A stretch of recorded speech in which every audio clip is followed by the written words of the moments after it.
It's another installment of Ed Goines on Sports. Ed was General Counsel for the San Francisco 49ers as well as Vice President of Business Affairs. That's right. Ed, I want to get your opinion on, we talked about Michael Vick before, but I want to get your opinion on Michael Vick after the indictment. Now, my question is that if Michael Vick were the quarterback for the 49ers, how do you think the 49ers would have handled the situation? Not too indifferent than the way the Atlanta did, the Falcons did. I think you prepare for the occasion that you won't have Michael Vick. So you fortunately had gone out and gotten Joey Harrington, which was a smart move. They've been grooming him to be their starter. And I think as far as assisting with the investigation, that's what we would have done. We would have helped in any way we could to make sure that the NFL and the federal authorities had all the information that they could use for the investigation. We don't want to hide anything. We don't want to come across as being as if we're protecting the player, whether it's Michael Vick or some guy that's the 53rd guy. So by that, you basically are saying that the 49ers would have said to Michael Vick, don't come to training camp? I think we would have done exactly what Arthur Blanc did. We would have said, let's talk to the NFL. Let's find out what sort of actions they're looking at taking, or at least what they would like to do before we take action. I think the one thing I wouldn't have done is come out and said I was already ready to issue a 4-game suspension for him, because I think that sort of prejudges the situation, and it puts you out in front of something without having done all your homework. So probably wouldn't have come out initially and said what we would have done. I don't think that's helpful at all. How much damage does this really do to a team? In other words, let's say that Michael Vick is found guilty. How much damage does that do to a reputation of an organization like the Falcons or the 49ers or the National Football League? I think what we found is it's in some ways may sound cynical, but winning is a great perfume for a lot of pigs. If you win games, if they're undefeated when the indictment or when the sweet smell of victory, conviction comes down, I don't think many people are going to care. Is that like napalm in the morning? That's not to ask. Not quite, but it definitely clears up a lot of potentially bad things. And so if you're winning, I think most of the fans couldn't care less. I mean, they're sorry for Michael Vick, but they're fans of the team more than they are Vick. Now, on the other flip side, if they're losing and they've lost a series of games and then the indictment turns into a conviction, I think many people are going to point the finger at Vick, point the finger at Arthur Blanc, point the finger at a number of people and saying you should have seen this coming. People, when we are losing, there's a lot of revisionist history that goes on. Now, for the people out there, define what an indictment is.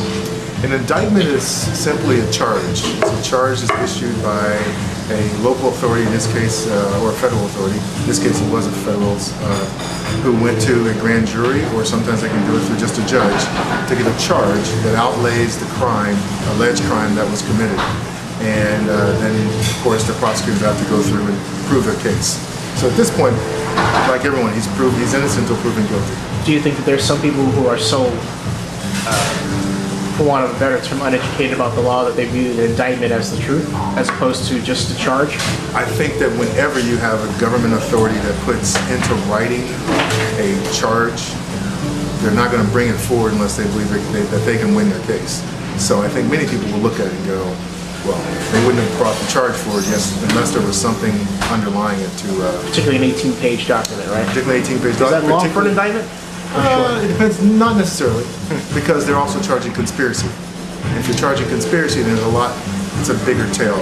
It's a lot bigger issue, a story to tell. Well, let's pick up on that. If it's conspiracy, right, is it harder to prove because it's a conspiracy? In other words, you have to tie all these facts and evidence together. Is that harder to prove? It's not necessarily. Well, the beauty of a conspiracy is that all you have to do is prove one of the defendants actually committed the crime.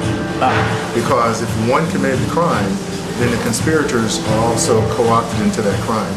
So in some ways, by charging conspiracy, it's actually easier to prove the case. So basically you're saying that the gentleman that basically plea bargained is part of the conspirators, and if he comes out and if the jury believes his testimony that he actually was involved in interstate trafficking of for purposes of dog fighting, then it will be a lot easier to prove. Well, once you prove that case, then you can prove the conspiracy element. How much of this is a problem with the NFL not properly screening its players, or I'm going to take another tack. Well, let's take that one first. I have another question. Right. Observation. Well, my experience with the NFL is that there's a series of background checks, and not just through the NFL's own, but through former FBI agents and others who do background checks on each of the players. And someone like a Michael Vick, getting paid that kind of money, coming into the NFL at that level, his background was checked pretty thoroughly. And apparently he didn't get involved in the dogfighting until after he was already a member of the Falcons. Yeah. Now, let me ask this another. Allegedly. Okay. I was watching the NFL training camp series on the Ravens. Okay. And there was a scene where all the players during their breaks play video games. And I was thinking, how come they don't have classes for the players? Because we're not talking about 30 or 40-year-olds. Well, sometimes we are. Mm-hmm. For the most part, we're talking about 20-year-olds. Mm-hmm. And, you know, they just getting out of college. Right. You know what I mean? Yeah.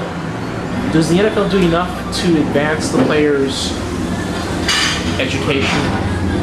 Or is that not the issue? Well, I think the NFL, well, I'll tell you what they do as far as I know. When I was in the league, we always had the rookie symposium, which is this mandatory deal before training camp starts. All the rookies have to come in for at least one day, I think it's 2 days, of life skills education, essentially. Like what to expect from being an NFL player, what the NFL expects of you, things that players have done in the past, and how you obviously shouldn't do that because you will be disciplined for it. Just things to look out for. How to open a checking account. Just how to be a good citizen for the NFL. And that's a 2-day course, as I understand it to be. And there's other things throughout the year that they have. Is 2 days enough?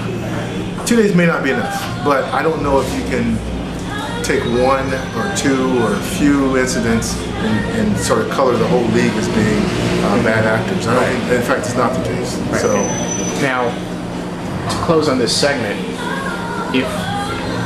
what do you think the Falcons should do from now on in the NFL and that differently that they're doing now? Anything, if anything? I think, well, I don't think there's much they can do different. I think if you look at what the new commissioner, Roger Goodell, has put in place with the conduct policy, that I think helped to at least open the ears and eyes of players to let them know that, look, we're not playing around anymore. Mm-hmm. You mess up. Even before a federal, local, whatever authority comes after you, we may suspend you, we may ban you for a year. And he's serious about it. He's going around to each team and letting them know. Mm-hmm. I think that kind of message, no matter who you are, whether you're the number 1 guy on a team or number 53 guy on a team, you're subject to being disciplined for actions that may or may not be criminal, but they don't reflect favorably for the NFL. That's a problem. You'll be out of here. So I think that in itself, coming from the commissioner, supported by all the owners, is enough of a message that, stay out of trouble. This Michael Vick thing predated that, so therefore there's probably, had this happened after the conduct policy, there's no doubt he'd be gone and should be gone. Well, that's another installment of Goines on Sports at Golden Gate Perk on 410 Bush Street, San Francisco. All right, Ed, thank you. All right, thank you. Yeah.